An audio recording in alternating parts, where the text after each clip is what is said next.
Assalamualaikum warahmatullahi wabarakatuh. Perkenalkan, kami dari kelompok 8 yang beranggotakan saya, Alivia Rizka Fitrianti, Nurma Yulia, dan Imron Arya Kamaludin akan mempresentasikan mengenai peran kepala sekolah dalam pelibatan masyarakat. Yang pertama, pengertian kepala sekolah. Kepala sekolah sendiri terdiri dari dua kata, yaitu kepala dan juga sekolah. Kata kepala diartikan sebagai ketua atau pemimpin dalam organisasi, sedangkan sekolah merupakan suatu lembaga di mana tempat terjadinya proses belajar mengajar. Keberhasilan suatu lembaga pendidikan sangat bergantung kepada kepemimpinan kepala sekolah. Jadi, kepala sekolah harus bertanggung jawab atas kelancaran dan keberhasilan semua urusan pengaturan dan pengelolaan sekolah. Kemudian yang kedua ada peran dan juga tugas kepala sekolah. Untuk peran yang pertama yaitu kepala sekolah sebagai edukator atau pendidik. Kepala sekolah sebagai edukator harus memiliki strategi yang tepat untuk meningkatkan profesionalisme tenaga pendidik di sekolahnya, menciptakan iklim sekolah yang kondusif, serta memberikan nasihat kepada warga sekolah. Kemudian, kepala sekolah dapat memberikan dorongan kepada seluruh tenaga pendidik dalam melaksanakan model pembelajaran. Untuk yang kedua, yaitu peran kepala sekolah sebagai manajer. Artinya, kepala sekolah harus dapat merencanakan, mengorganisasikan, mengatur, mengkoordinasikan, dan mengendalikan dalam rangka mencapai tujuan yang telah ditetapkan. Kemudian yang ketiga adalah peran kepala sekolah sebagai administrator, yang mana kepala sekolah harus dapat mengelola administrasi yang bersifat pencatatan, penyusunan, pendokumentasian segala program yang ada di sekolah, meliputi pengelolaan kurikulum, pengelolaan administrasi peserta didik, pengelolaan administrasi personalia, pengelolaan administrasi sarana dan prasarana, kearsipan, dan juga keuangan. Untuk yang keempat yaitu peran kepala sekolah sebagai inovator, yang mana kepala sekolah harus dapat menjalin hubungan yang harmonis dengan lingkungan sekolah, dapat mencari gagasan baru, mengintegrasikan setiap kegiatan, serta memberikan teladan kepada seluruh tenaga pendidik yang ada di sekolah, dan dapat memberi gagasan yang baru mengenai model-model pembelajaran yang inovatif.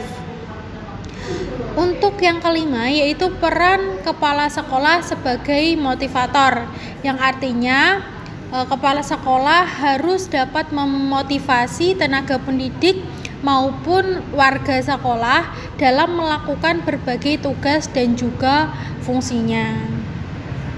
Untuk yang keenam yaitu kepala sekolah sebagai supervisor. Nah, kata supervisor sendiri terdiri dari kata super dan juga visi, yang mengandung arti melihat dan meninjau dari atas atau menilik dan menilai yang dinilai dari pihak atasan terhadap aktivitas, kreativitas, dan juga kinerja bawahan. Maka dari itu, kepala sekolah ini harus dapat menilai dan juga meninjau aktivitas atau kinerja yang dilakukan dari tenaga pendidik.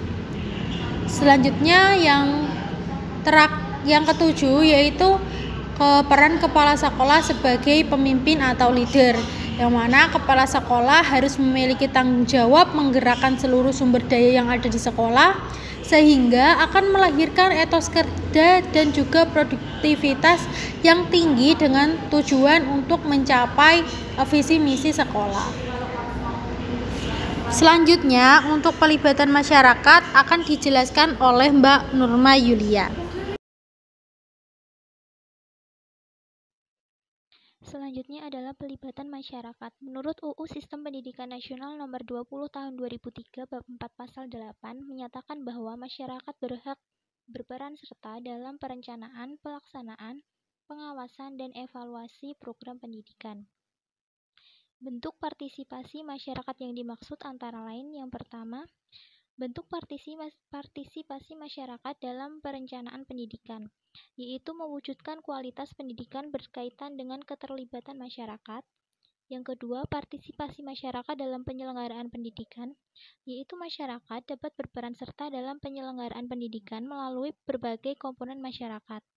Pendidikan berbasis masyarakat, Dewan Pendidikan, dan komite sekolah atau madrasah.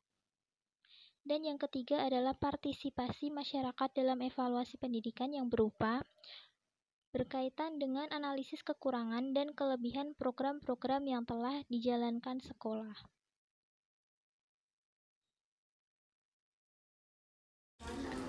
Baik, yang selanjutnya yaitu ada komite sekolah. Komite sekolah menurut Undang-Undang Sisdiknas nomor 20 tahun 2003 adalah lembaga mandiri yang beranggotakan orang tua atau wali peserta didik, komunitas sekolah, serta tokoh masyarakat yang peduli dengan pendidikan.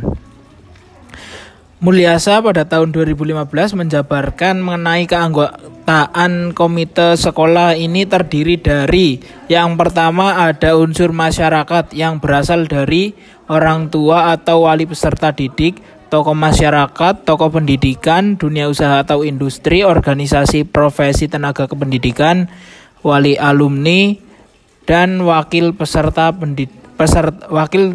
didik. Yang kedua ada unsur komite guru, yayasan atau lembaga penyelenggara pendidikan. Badan Pertimbangan Desa dapat pula dilibatkan sebagai anggota komite sekolah, yang mana minimalnya terdiri dari 3 orang. Yang ketiga ada anggota komite sekolah, yang mana sekurang-kurangnya berjumlah 9 orang dan jumlahnya gasal. Kepengurusan komite sekolah ini terdiri dari pengurus yang sekurang-kurangnya terdiri dari ketua, sekretaris, bendahara. Pengurus dipilih dari dan oleh anggota. Ketua bukan berasal dari kepala sekolah. Tujuan komite sekolah ini yang pertama ada mewadahi dan menyalurkan aspirasi dan prakarsa masyarakat dalam melahirkan kebijaksanaan operasional dan program pendidikan di madrasah. Yang kedua, meningkatkan tanggung jawab dan peran masyarakat dalam penyelenggaraan pendidikan. Yang ketiga, menciptakan kondisi yang transparan, akuntabel, dan demokratis dalam penyelenggaraan pendidikan. Nah, komunitas sekolah ini berperan sebagai yang pertama, pemberi pertimbangan atau advisory agency dalam penentuan pelaksanaan kebijakan di sekolah. Yang kedua, sebagai pendukung atau supporting agency. Ini berwujud finansial, pemikiran maupun tenaga. Yang ketiga, pengontrol atau controlling agency dalam rangka transparansi dan akuntabilitas penyelenggaraan pendidikan di sekolah. Dan yang keempat, mediator antara pemerintah, yang mana ini eksekutif, dengan masyarakat di sekolah. Yang selanjutnya ada Dewan Pendidikan. Menurut Peraturan Pemerintah Republik Indonesia Nomor 17 Tahun 2010 tentang pengelolaan dan penyelenggaraan pendidikan, Dewan Pendidikan ini berfungsi dalam peningkatan mutu pelayanan pendidikan dengan memberikan pertimbangan, arahan dan dukungan tenaga, sarana dan prasarana, serta pengawasan pendidikan pada tingkat nasional, provinsi dan kabupaten atau kota. Menurut Peraturan Pemerintah Republik Indonesia Nomor 17 Tahun 2010, anggota Dewan ini terdiri dari yang pertama pakar pendidikan, yang kedua penyelenggara pendidikan, ketiga pengusaha, keempat organisasi profesi, kelima pendidikan berbasis kekhasan agama atau sosial budaya, yang keenam pendidikan bertaraf internasional, yang ketujuh pendidikan berbasis keunggulan lokal, dan yang ke-8 ada organisasi sosial kemasyarakatan. Demikian presentasi dari kelompok kami. Jika ada kurangnya kami mohon maaf. Wassalamualaikum warahmatullahi wabarakatuh.